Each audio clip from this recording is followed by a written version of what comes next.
en el debate público se ha hecho una distinción entre dos tipos de violencia. La violencia que llamamos común corriente violencia, ¿verdad? Que es la transgresión a las normas, y la violencia estructural, que es la violencia del marco regulatorio, por así decirlo, las normativas, que serían las causantes de este otro tipo de violencia.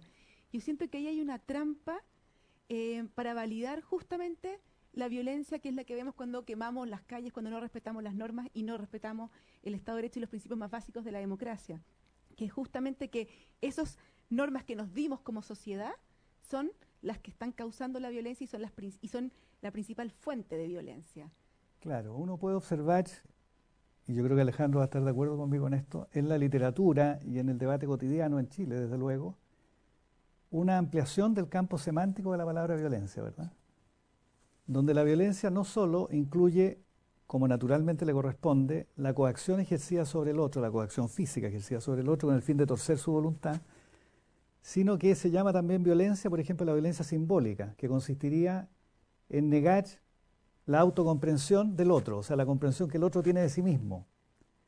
O la violencia estructural, que en realidad, en un lenguaje más preciso, creo yo, se llama injusticia, no violencia, ¿verdad? Claro. Entonces, cuando todo es violencia, evidentemente, como muy bien observa Silvia, ejercer la coacción sobre el otro pasa a ser simplemente una respuesta más en un mundo donde todo pasa a ser violencia, ¿no? De pronto, una persona se refiere a otra negando la comprensión que de sí mismo tiene este otro, y eso se considera violencia simbólica. Y en consecuencia, si de vuelta sobreviene una conducta coactiva, uno dirá, o alguien dirá, bueno, esa conducta coactiva está justificada. No, yo creo que no, yo creo que hay que limpiar el debate y a la injusticia llamarla injusticia. No, no es violencia, la injusticia es injusticia, es muy grave, creo yo, desde luego que sí, es repugnante, pero no es violencia, ¿no? La violencia consiste en ejercer coacción sobre el cuerpo del otro, sobre la voluntad del otro, con el fin de coacción directa o amenaza de coacción, ¿verdad? Con el fin de torcer su voluntad. Los romanos, que de estas cosas sabían, porque eran un pueblo muy político, reservaban la palabra fuerza, o metus, digamos que para esos efectos eran sinónimas, como la coacción directa o la amenaza capaz de causar miedo frente al anuncio de la coacción, ¿no? Eso es la violencia. Lo otro no es violencia, es injusticia, es desconocimiento de la autocomprensión del otro, falta de reconocimiento, pero bueno, no es violencia. La trampa semántica consiste en que si se llama todo violencia, violencia simbólica, que es una expresión, por ejemplo, que usa Pierre Bourdieu, el gran sociólogo francés, ¿verdad? Y que ha tenido gran fama esa expresión y el contenido que Bourdieu le da. Si uno llama todo violencia, bueno, nuestra interacción consiste básicamente en devolver violencia por violencia, pero no parece muy sensato eso, ¿verdad? Como una manera de comprender lo que nos ocurre, ¿no? Bueno, en general esa hipertrofia de los conceptos los hace inútiles, ¿no? Claro, es decir, los conceptos sirven en la medida en que discriminan, claro, que permiten establecer diferencias, ¿no? Si todo es violencia, bueno, la violencia es irrelevante nuevamente, exactamente, porque no hay forma de no ejercerla, claro, naturalmente, pero se necesita un concepto focalizado de violencia para decir qué es lo que estamos diciendo que es repudiable.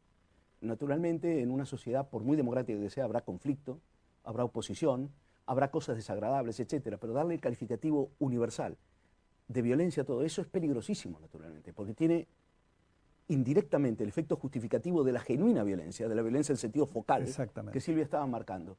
Pero esto no es nuevo. Los que somos de cierta edad, Carlos, y nosotros tenemos la misma edad, lo hemos visto ya antes. O sea, el uso de la idea de que, por ejemplo, la violencia de arriba engendra la violencia de abajo, aplicada ahora indiscriminadamente. Dicen, ¿qué violencia es esa? ¿La violencia de qué? De las instituciones, por ejemplo. En una institución, en un régimen democrático, una de las características para que lo sea, es que el régimen puede ser cambiado siguiendo las reglas del propio régimen. Esas reglas pueden estar mejor o peor, naturalmente, y a veces están mal, ¿no? Pero hay mecanismos para cambiarlas. No es una situación de coacción en la cual uno no tiene alternativa. Cuando se justifica la violencia en defensa propia, o eso, y Carlos, que es jurista, lo sabe mejor que yo, pero eso ya está en Aristóteles y en tratadistas filosóficos, es cuando no hay alternativa a la violencia. Claro, que cuando es el caso del derecho de rebelión, por ejemplo, la suma de teología de Santo Tomás y ese tipo de cosas, por supuesto. No puede ser nunca una solución entre otras. Es algo que ocurre como excepción allí donde no quedan alternativas genuinamente y a lo que hay que resistirse con toda la fuerza posible a apelar a la violencia, porque es la opción entre estar en una, digamos, en un contexto civilizado o el retroceso a la barbarie, naturalmente, ¿no?